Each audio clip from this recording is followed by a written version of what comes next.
Hello, everybody, and welcome to our webinar, Cal's Privacy First Privacy Audit. Is your program ready?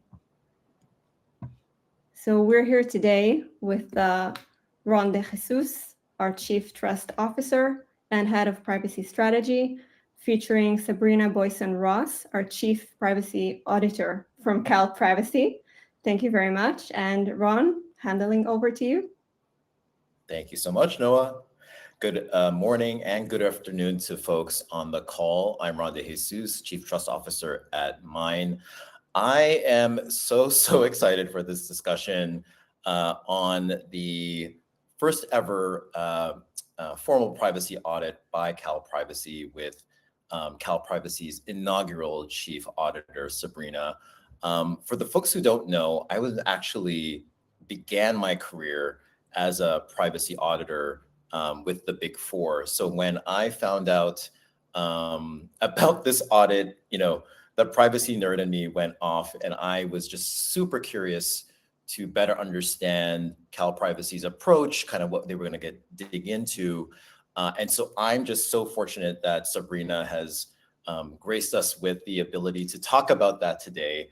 So I'm super excited. Lots of firsts, again, inaugural Chief Privacy Auditor with the first formal privacy audit for CalPrivacy. So we're incredibly lucky, and thank you so much, Sabrina, for joining us. I would like to just start and kick things off with, if you could just give us an intro on yourself. That'd be I think a good way to start things off.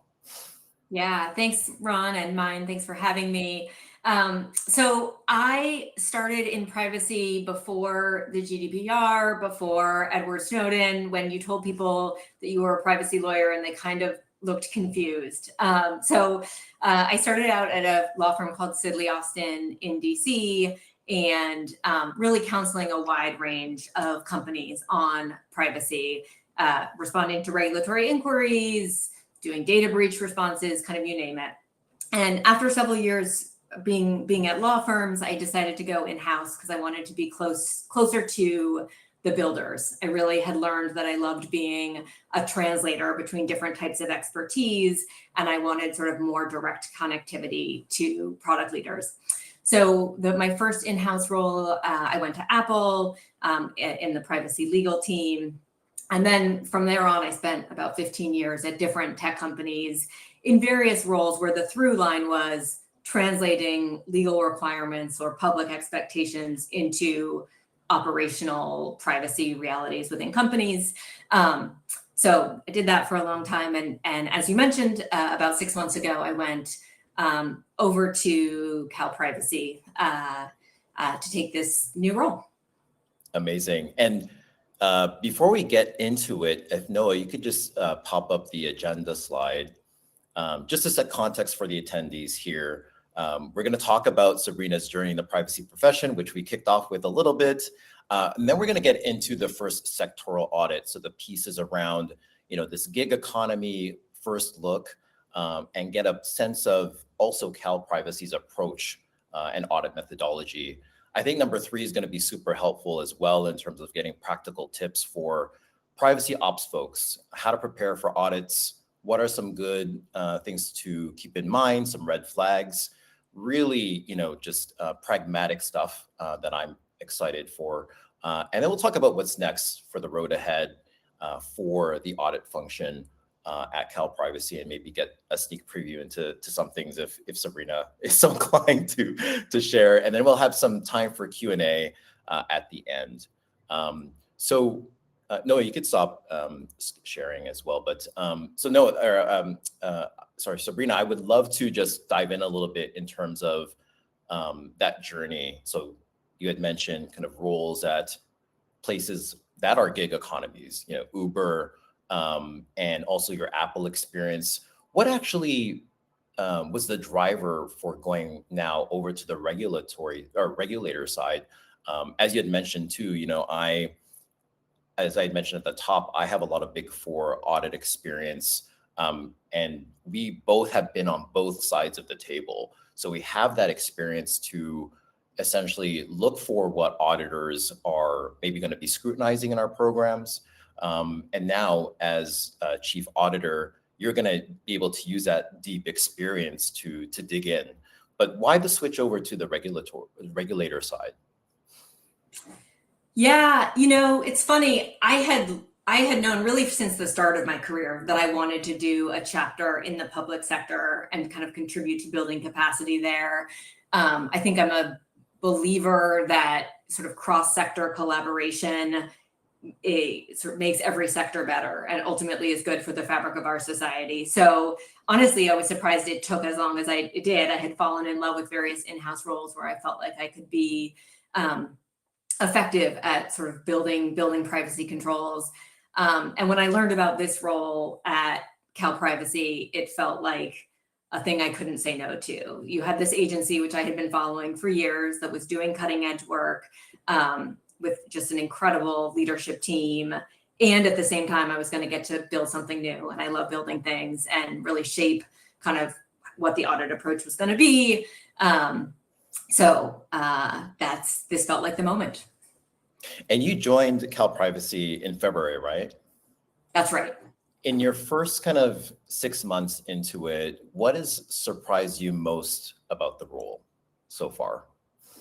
Oh, I mean, other than government procurement processes, I would say that I've been surprised by the range of company responses. It's part of why I'm sort of out here doing conversations like this one. I think just awareness of what the privacy audit function is, sort of the kinds of questions we get. There's just a very wide range.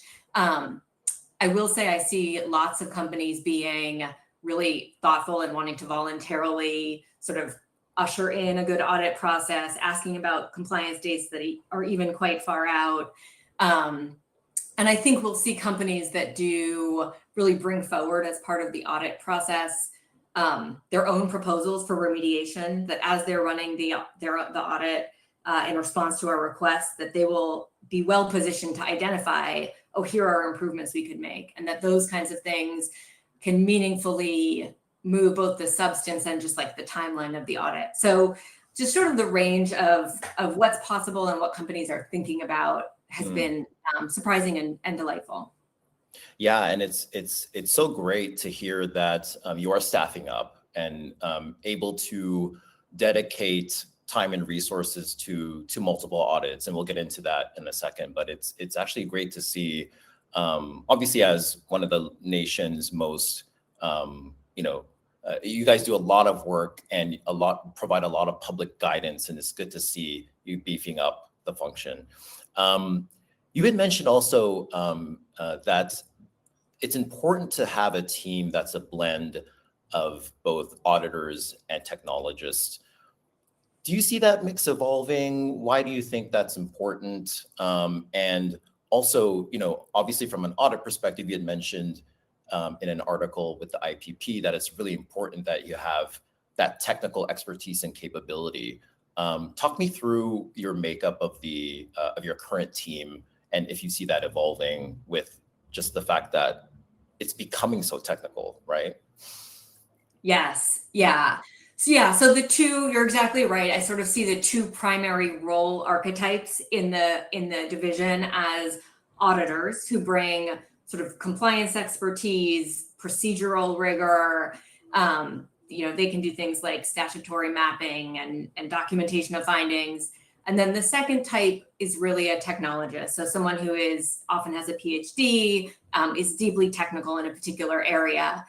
With someone non-technical, we can structure document requests, we can verify what a company says it does. But with a technologist, we can often verify what a company is actually doing. And so when you pair those two things, I think it's really powerful.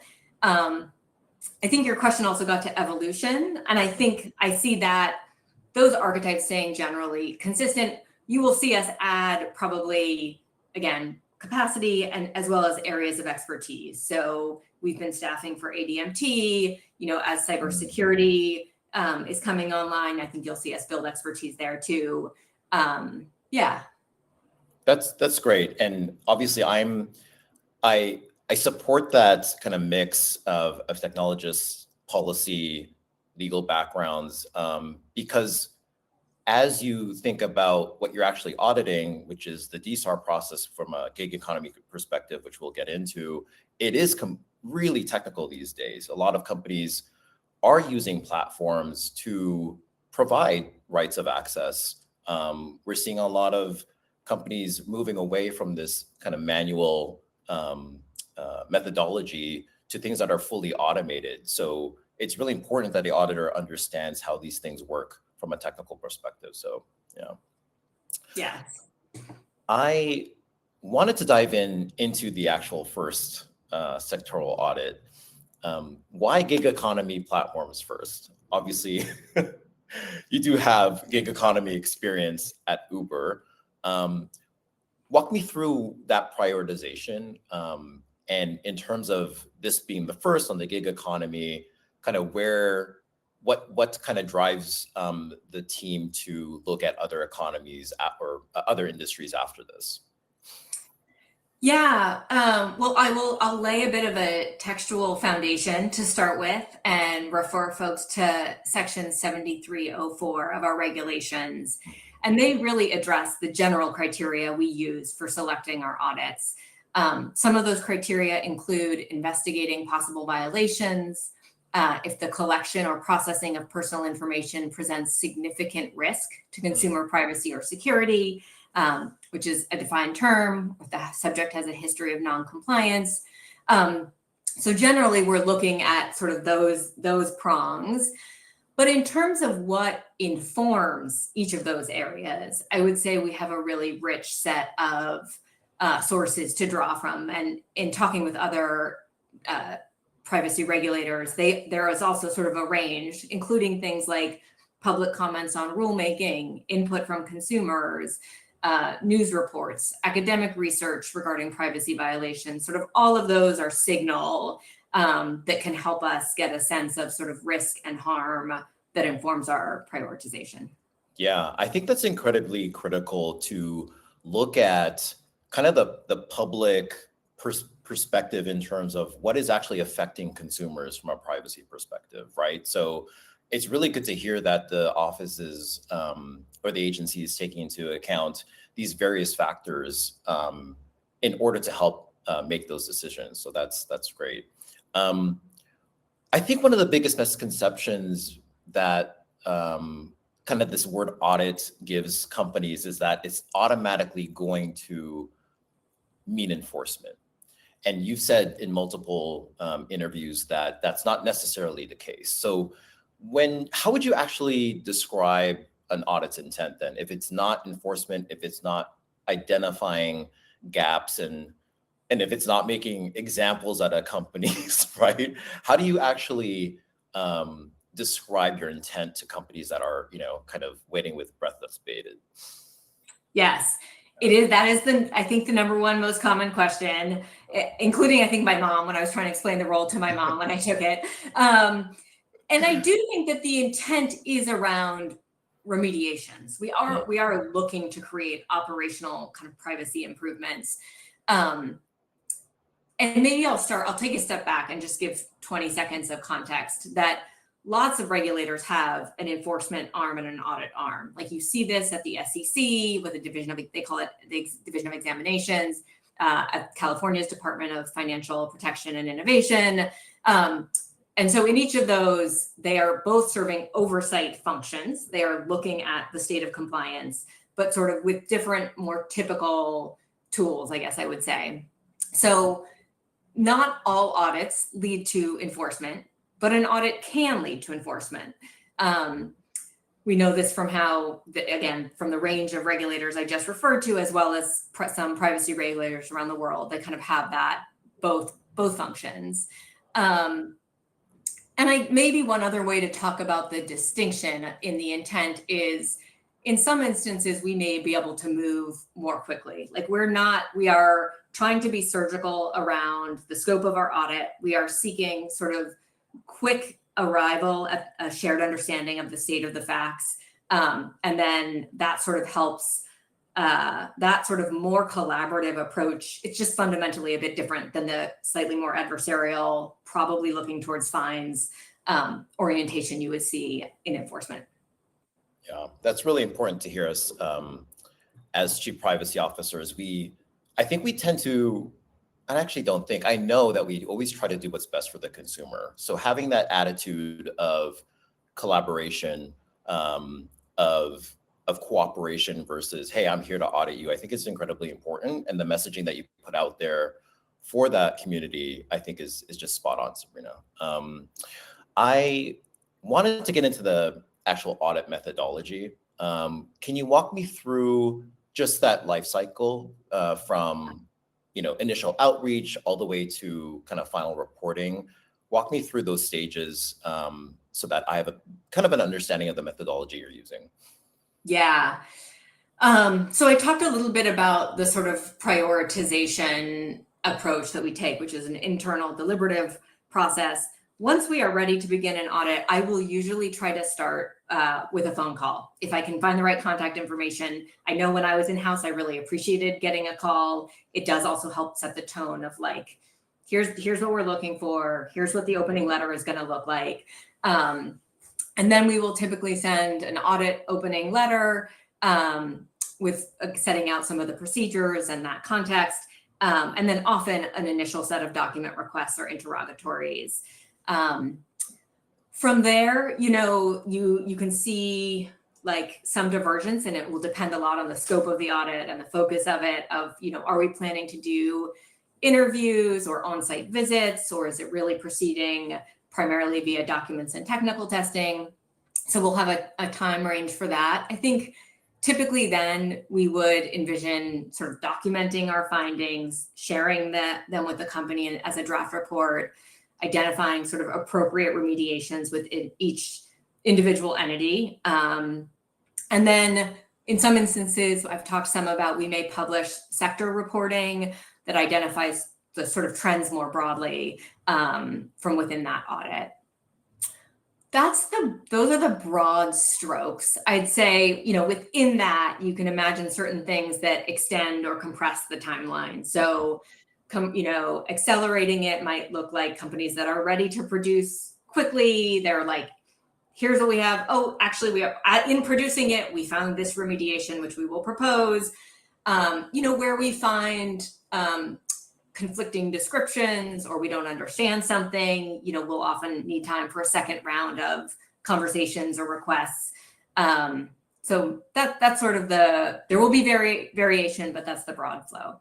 Yeah, it seems to align with a lot of the audit methodologies that we're used to as privacy leaders of our programs. This is not our first rodeo. We should be prepared. We'll get into some of those tips that you'd mentioned in terms of having a really good set of documentation and due diligence ready later on, but that's all great. Kind of digging in a little bit deeper there in terms of results, Sabrina, what actually gets published and what stays confidential? And I know you mentioned kind of more sectoral reports that are going to help us along the way, but can you share a little bit about what is strictly kind of public versus private or proprietary? Yeah, so the division generally treats the individual sort of audit productions as confidential. So, and discrete findings like, these were the exact factual findings and the remediations needed would typically be with that individual company. I think you could see us talk about, these were excellent practices we found, these were the most common practices that required improvements. Those could be shared publicly.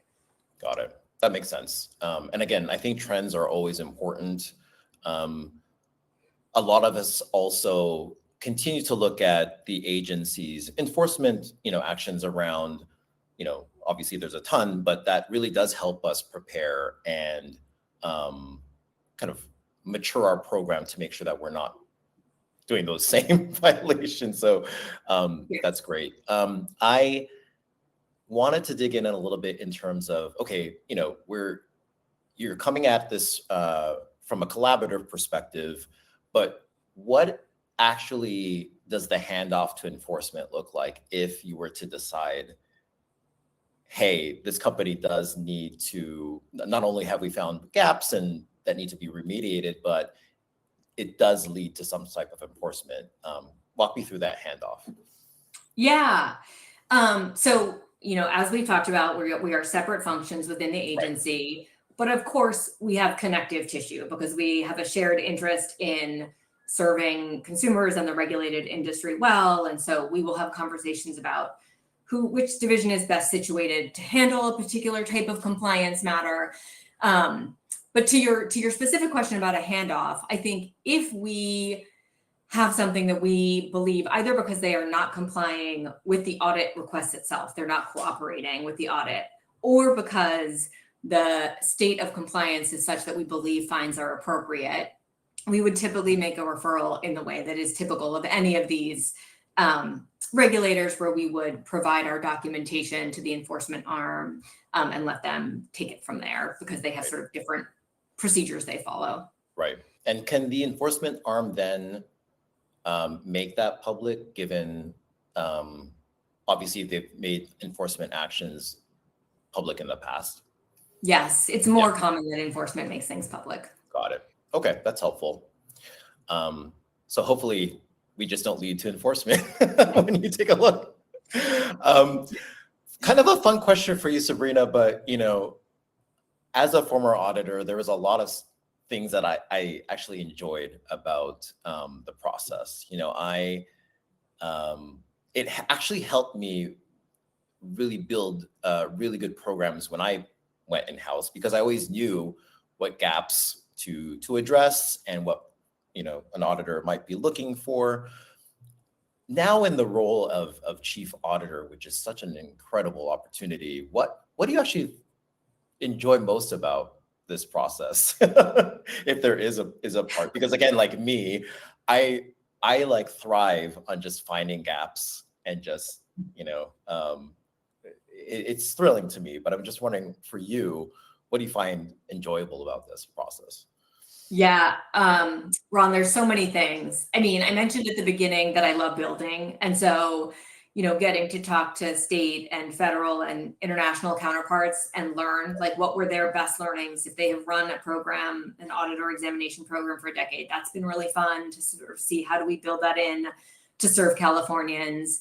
I think this idea of being somewhat more proactive and being at the being able to pay attention to where technology is changing, and so privacy harms are changing. That is something that I'm really excited about. I could go on. Yeah. I think you should also be proud of the fact that you're going to have such an incredible impact on California's privacy, right? Identifying where those companies are lacking. And I've talked to my peers about this, and they're actually really glad that not only is the audit arm kind of beefing up, but they're looking forward to those reports. Again, a lot of us are really just looking, we're thirsty for more information from the agency on how to build a better privacy program. So that's great. I wanted to switch into kind of the more pragmatic piece of this webinar, which is getting some good tips for us that are, again, if we're not in the gig economy, we're still obviously very tuned in because our industry could be next. One of the things you said in an IATP interview recently was treating this like a conversation. I completely and wholeheartedly agree. What does actual good engagement look like with the auditor's office? Walk me through some things that are going to help me in this discussion, in this dialogue, and set me up for success. Yeah. So the first thing I would say is, and it feels so cliche, but treating it like a conversation, like in the first call, like really emphasizing, this is what I'm trying to understand. This is what we have tailored our request to. But, somebody could come back and say, you've asked it in this way. What if we gave it to you in this way? Because I think it's going to be more helpful to you. But it's really sort of, we are co-creating, how do we get to the best understanding of this set of facts. I also think in a lot, although not all instances, treating it as a conversation, being collaborative will mean giving us some kind of access and not just paper. And so over and over again, when I talk to chief privacy auditors in other countries, they said, often what you really need once you have a foundational understanding is a 20-minute conversation with somebody who really understands the inside kind of architecture. And so having interviews as opposed to having to do like extensive document back and forth, that is incredibly helpful. So I think it's that sort of participation and shaping in the process. Yeah. You mentioned something that really just resonates with me, which is essentially, as the kind of the owner of my own program, I know the technical machinations, I know the documentation that exists, I know my program. So to make it easier for you to understand and, you know, maybe clarify some of the questions you're asking, I think is also a really good thing to do. Putting you in touch with the stakeholders that can speak to a process, and you mentioned kind of the surgical precision with which you want to take with these audits. So giving you defined documentation that's going to help you with that versus kind of papering you to death, if you will, right? I think is also something to think about. Yes, absolutely. And you know, the alternative one might imagine, right, is a company that interprets this super defensively, refers everything to outside counsel, kind of pushes it in that adversarial direction. I think it's going to be a slower, more contentious process. Yeah. 100%. We've talked a lot about documentation, whether that's privacy notices, your policies and procedures. What actually separates a good kind of mature program from someone that's scrambling? Like, what do you actually think that companies should have prepared when the kind of introduction letter arrives? What's a good package of stuff to have ready? Yeah. I mean, it depends a bit on the area of the audit, but I guess I'll sort of operate from a general level, which is to say, having the sort of core documentation available, something that shows that you have procedures that address a privacy right, would be the first thing we would look for. The next thing we might look for are actually operational controls that are effective. So if a company found that it had a bug in terms of a privacy right, but their processes actually caught that bug and remediated it, that kinds of documentation, I think, is really helpful. It's very different than a company that doesn't have anything on point in place, or only maybe the broadest sort of with no indicia of something that's operationalized. Yeah. And I think for kind of the small and medium-sized businesses, like, and maybe even, I think from like a F1000 perspective, we should already have a lot of this documentation in place. Again, we have not only dealt with the CCPA, but a lot of us are international. We have a global footprint, and we've had to have been dealing with documentation since 2018 GDPR, right? Where it's actual formal requirement to have a ROPA, a records of processing activity. So leveraging kind of the learnings from a global perspective, and I know you mentioned you talked to a lot of global chief auditors. We should already be able to show what we've established, right? And again, whether that's our DPIAs, our ROPA, as I had mentioned, these are a lot of the pieces that are in place that I think are easily leveraged for responding to an introductory letter. Do you agree? Absolutely. Yes. You had mentioned also that employee privacy is often a blind spot and overlooked.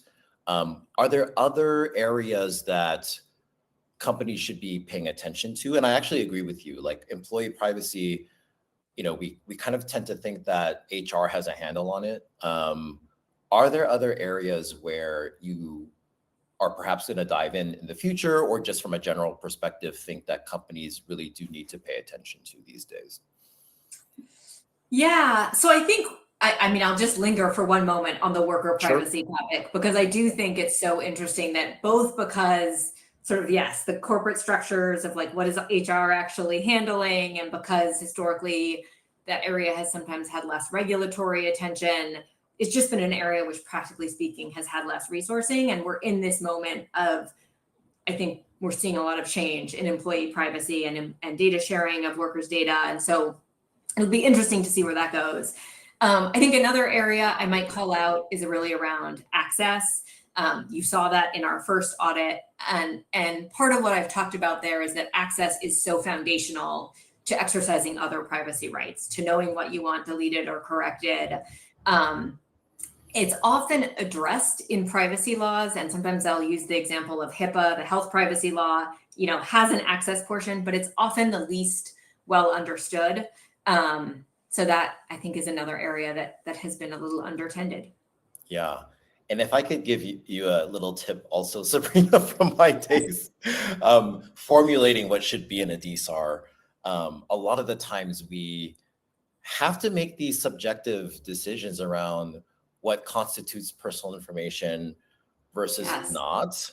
And so my fellow CPOs are probably going to hate me, but like dig into where those decisions are being made. I'm laughing because I know my peers are going to be like, Ron, but I think it's a kind of a decision process that every privacy function has to go to. And as long as we can back it up with, our thinking around whether or not this didn't make sense from a consumer perspective or layperson's perspective, hopefully that provides you with the context as to why we made these decisions, right? So yeah, I agree. Yes. Like just from a overall access process, it's such a large beast, a subjective beast, and something that I think you could poke holes in. But I am very I know that my fellow peers and chief privacy officers have that nipped in the bud. So It is complicated. I will say, I often think about it just like colloquially from a vulnerable user perspective of if you are a domestic violence survivor or a human rights worker, and like people have real reasons why they need to understand what data is held about them, and sort of that is one lens I guess I would bring to it. 100%. I actually love that in terms of understanding the population you're trying to serve, right, is critical. We talked a little bit, Sabrina, about kind of technical prowess of teams. What do you want to share with the technical teams that are going to be supporting me in this audit about how your unit approaches testing? What should I kind of be prepared for above and beyond just providing you access to a system? How can I be helpful? How can I help this kind of part of the audit? Yeah, so I guess from the baseline, I would just say audits can be announced or unannounced. So we can do technical testing in a range of ways. We talked about, potentially having a technologist interview or want to talk with an internal technical person to be like, am I reading these documents right? Am I understanding this correctly? So I think that's one thing that's really helpful, particularly where we see a discrepancy or something that we're not understanding. You might see instances in the future where we are trying to understand if a type of technical testing is feasible. And it's like, should we come on site to do it? Is it more effective to give us a user test account? So again, sort of thinking through what methodology will get us an understanding of the facts. That's helpful. Great. Last question on this section, which is just red flags. From a broad perspective, give me 1 to 2 red flags that just really just tip you off immediately that I can easily avoid as a privacy ops person. Yes. Let's see. I actually made a few notes on this one. I mean, so the first is just a mismatch between what the documentation says and what the technical architecture does. There's various ways that a mismatch might come to light, but there we will typically have follow-up questions. I think the asymmetrical friction where saying yes takes, 1 click and saying no to something takes 5. That might be another area where would get our attention. Right. Those are good red flags. For me, I think it's from an information gathering perspective, not getting all the documentation that I've requested, for example, right? Yes. And even if you don't have a policy and procedure, kind of being forthright about it. Is it in progress? Is it in development? I think, again, that honesty really helps. Yes. I had another one that just left my mind, but those are really good red flags. If that one comes back into my mind, I'll share it with the group. But there was a lot of stuff that kind of tipped me off when I was back at the Big Four. But great. So first stop is the gig economy, Sabrina. You had mentioned that your division can start doing multiple audits at once. Can we get maybe a little bit of a sneak peek at your other areas of interest right now? Or Well, Ron, I don't generally discuss our upcoming audit areas, All but right. I will preview like some of the compliance deadlines that are coming online soon that I've talked about. Automated decision-making technology in January of 2027. By December of 2027, businesses must have completed and documented their risk assessments for covered processing activities. We see cybersecurity audit certifications coming online, being required in 2028. So those are some of the areas that you will see in our roadmap ahead. That's helpful. And this was great information from the results of your first board meeting. So thank you so much for that. So this gig economy audit kicked off in July. How frequently can we expect these sectoral audits? Is it like on an annual rhythm? Kind of walk me through how often. Ask me the same question in a year. I think we'll know a lot more about capacity planning. Certainly, like I come from the private sector, and so operating really effectively, being driven by risk and capacity. I think I would expect that we will be generally running audits, simultaneously, often phased slightly differently so that the workload is spread out. But more soon on that.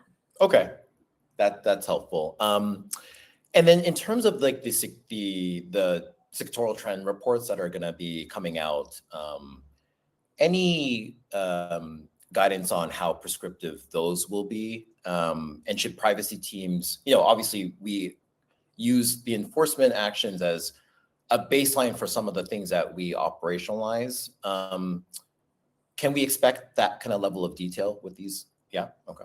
Yeah, absolutely. I mean, I think that is a benefit of being able to do that. I know that when I was in house, I loved having resources like that, as you said. And also, as I mentioned, like shining a light on some of the good practices. Like these were things that really worked well. I hope will be useful to companies. You had mentioned your kind of dialogues with kind of global privacy auditors and maybe state AGs, for example.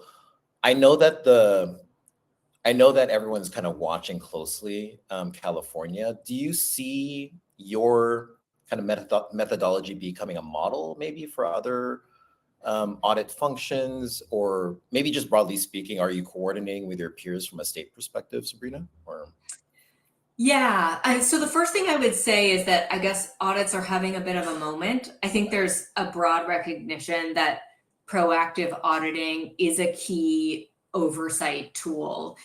So you are seeing it like hotly discussed in the AI space. You're seeing it rolled out in the student loan servicing space. So I think there are a lot of conversations about, what does an effective audit function look like, and how do we build that well, again, to serve consumers and serve the regulated industry. And it's, of course, that kind of collaboration isn't limited to the audits division. Our enforcement team collaborates really regularly with other states via the consortium of privacy regulators. We work with the California AG's office. So, just as when I was in the private sector, collaborating with peers and exchanging, in some instances, ideas about what worked well in a privacy program, you see that in this sector as well. Right.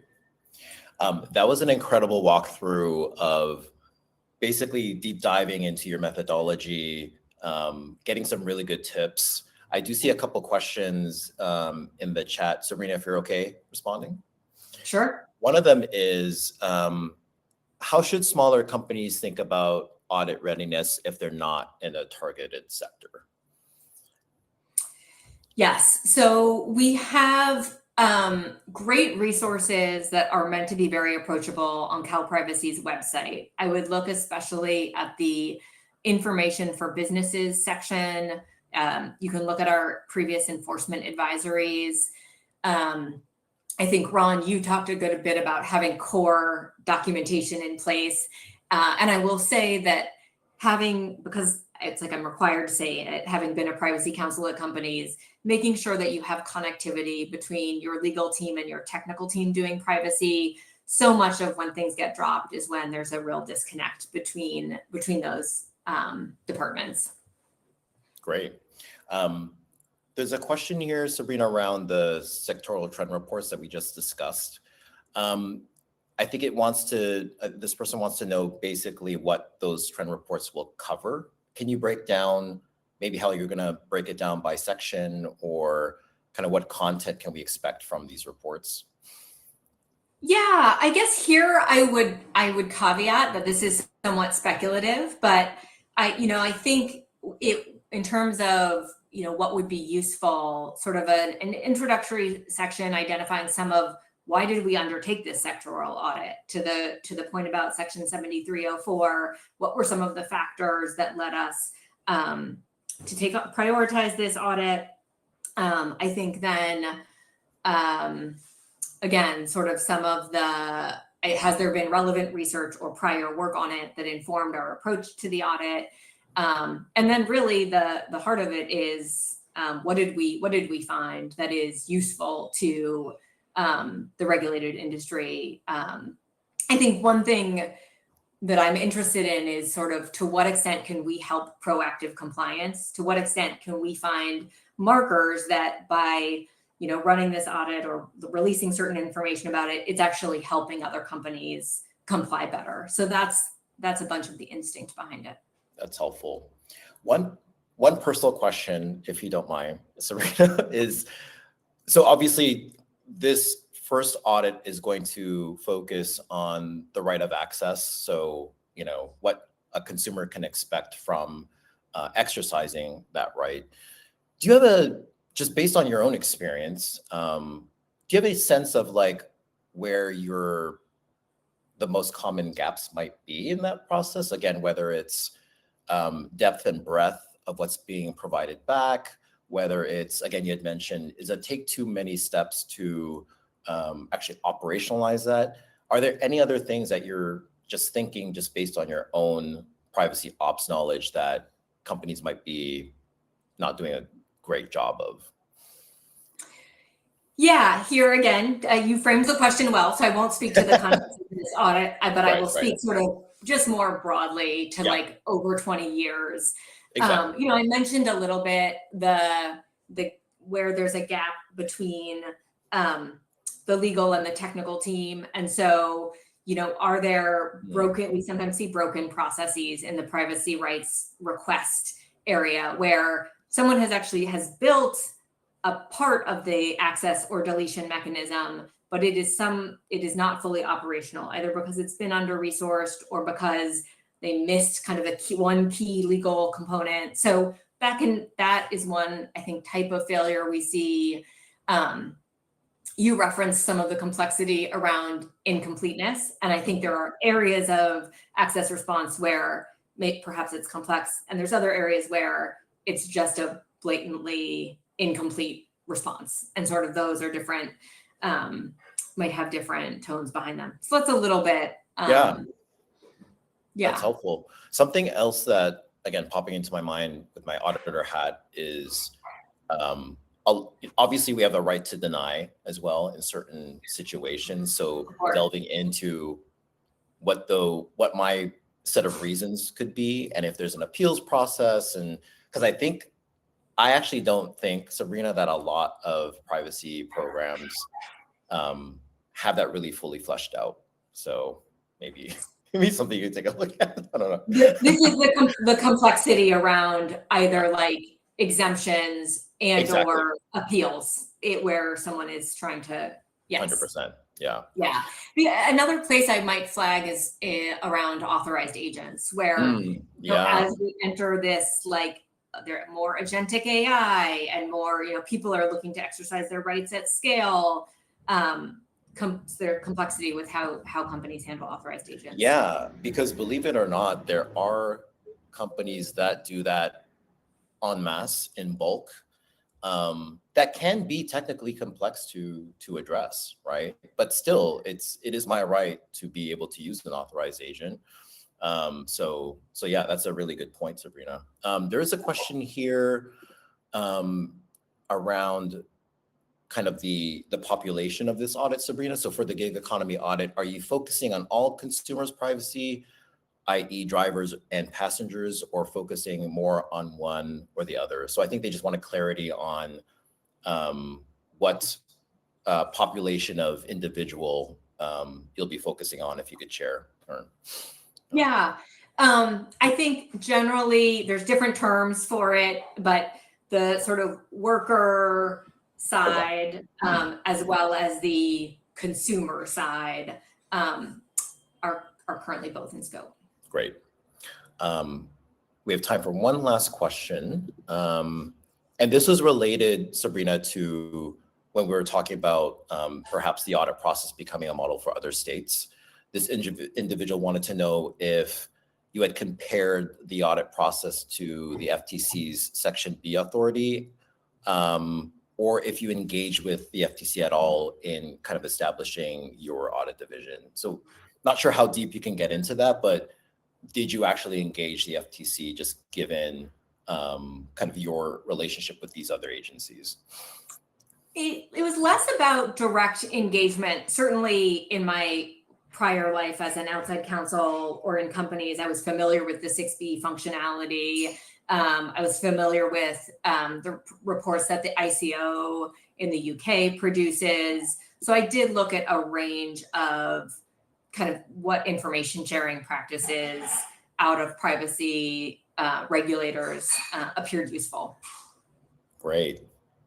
Sabrina, I learned so much. I hope that the chief privacy officers and other privacy leaders on this call got a good sense of kind of where you might be headed, and also be better prepared now, given that, if you're not in the gig economy, that you can start to prepare for what's next. So I really appreciate your time at this first look.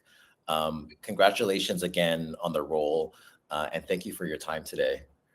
Ron, thank you so much for having me. It's been such a joy. For the folks on the call, just a couple of minutes, if I could share, and Noah, if you want to pop up that slide. So again, mine is a end-to-end privacy and AI governance platform.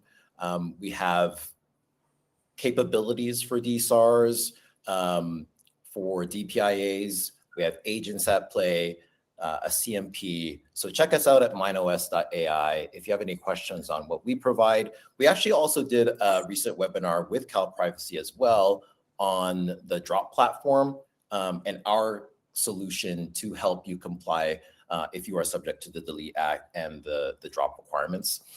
So check it out at that QR code. It was with Liz Allen, who's a great attorney over at CalPrivacy. So check that out if you want to learn more. But again, Sabrina, thank you so much. And thank you to everyone here on the call. This is recorded for your viewing pleasure. And we'll have those links to you emailed if you have registered. So thanks so much, and bye for now.